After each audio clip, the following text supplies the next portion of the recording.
Corona संकट से या इस बीमारी से सारा विश्व प्रभावित है। लेकिन तुलनात्मक दृष्टि से यदि हम देखें तो भारत इतना बड़ा देश होने के बावजूद, इतना बड़ा क्षेत्रफल होने के बावजूद तुलनात्मक दृष्टि से कम प्रभावित है। हालांकि हमारे यहाँ कोरोना से प्रभावित लोगों की संख्या 1,68,000 के करीब पहुँच गई है, लेकिन दूसरे देशों में जिस प्रकार से कोरोना के कारण मृत्यु हुई, कोरोना से प्रभावित लोगों की संख्या बढ़ी, उस हिसाब से भारत में लग रहा है कि कोरोना काफ़ी नियंत्रित है और लॉकडाउन इस दिशा में एक प्रकार से सफल प्रयास हुआ है। लॉकडाउन का उद्देश्य लोगों को समझने की आवश्यकता है। लॉकडाउन स्वयं में इलाज नहीं है। लॉकडाउन जो है एक प्रकार से सुरक्षात्मक उपाय है, प्रिवेंटिव जिसको कहते हैं हम मेडिकल भाषा में, कि ये एक प्रिवेंटिव मेज़र है। हमको इस बीमारी से फैलने से बचाने में ये बहुत कारगर सिद्ध हुआ है। ये बीमारी स्पर्श से, तमाम कीटाणुओं के हवा में आने से फैल रही है, एक दूसरे के संपर्क में आने से फैल रही है।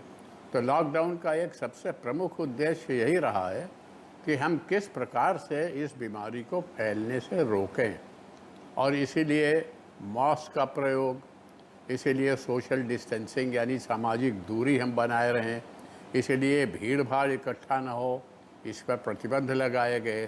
तमाम ऐसे जगह है जहाँ पर भारी संख्या में लोग एकत्रित होते हैं या जहाँ एकदम पास पास बैठते हैं, सटे हुए रहते हैं, चाहे वो सिनेमा हॉल हो, चाहे मंदिर हो, मस्जिद हो, गुरुद्वारा हो, बाज़ार हो, स्कूल कॉलेज यूनिवर्सिटी हो, कचहरी हो, तो इन सब जगहों पर कुछ न कुछ प्रतिबंध लगाए गए और उसका सकारात्मक परिणाम यह आया है कि हाँ, इस बीमारी के फैलने पर नियंत्रित एक स्वरूप हमारे सामने आया, एक नियंत्रण लगा इस बीमारी को फैलने पर।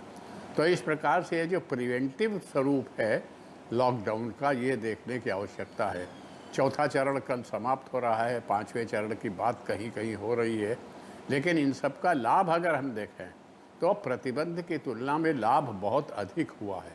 वरना इतने बड़े देश में, इतनी बड़ी आबादी वाले देश में अगर ये कोरोना अपने व्यापक रूप को दिखाता तो फिर मालूम नहीं क्या से क्या हो जाता।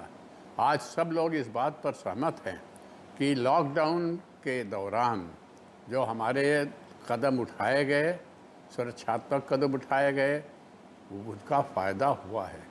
भारत की जनता ने भी काफ़ी मात्रा में लॉकडाउन को सफल बनाने में अपना योगदान दिया है, इसमें कोई शक नहीं है। उनको प्रशिक्षित करने के लिए हमारे इलेक्ट्रॉनिक मीडिया ने, दूरदर्शन ने, आकाशवाणी ने, समाचार पत्रों ने जिस प्रकार से जनता को जागरूक करने की चेष्टा की है कि क्या करें क्या न करें, उसका भी अपनी जगह पर प्रभाव हुआ है।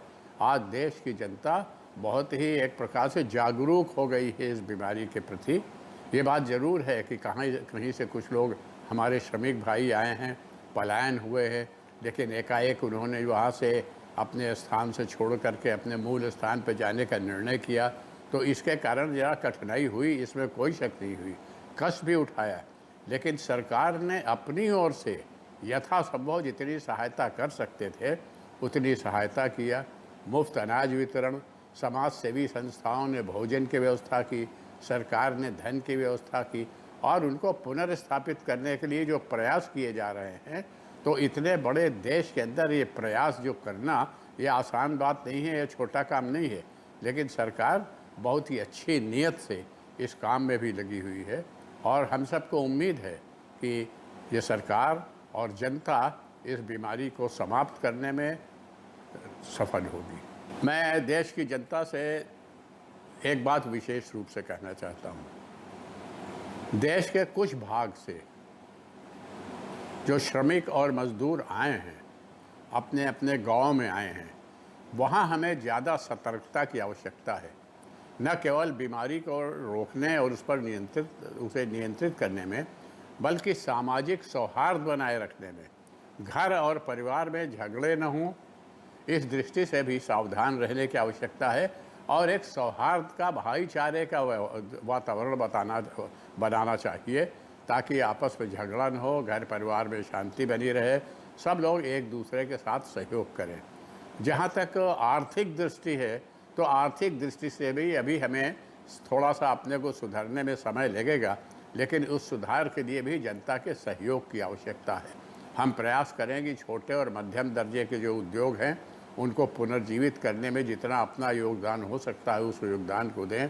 उत्पादन हम लोग बढ़ाने की चेष्टा करें और इस प्रकार से बाज़ार के अंदर अगर किसी चीज़ की कमी है तो उस कमी को दूर करके उसकी उपलब्धता को बढ़ाने का प्रयास करें। आर्थिक दृष्टि से भी जितने कदम सरकार उठा रही है उसमें सहयोग करने की आवश्यकता है।